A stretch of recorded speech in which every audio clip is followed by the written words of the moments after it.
बोल जरा आपण के जरा मग तारा देवर पाणी लांद हा देवाळ छेनी हे ना कसं प्रेम प्रेम म्हणजे काही हे बेटा मग तार बापे सुरू गुजरे म्हणून पाणी लांद दे ना की छोरा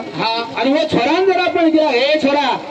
मग तारा देवर सुमन पाणी लांद के दिए काही म्हणजे भाषा भाषावर मी फरक देखो हे प्रेमेशिवाय काहीच चाले नाही बिया जगेर माई नाही आज बेकरेचा प्रेम रे कोणी न्याय रे कोणी नीती रे कोणी धर्म रे कोणी प्यारे भाई धर्म सुद्धा शेकुडर लागत रे वा वा वा म्हणे क्या विचार कर रे कोणी बरो विचार कोणी करे विचार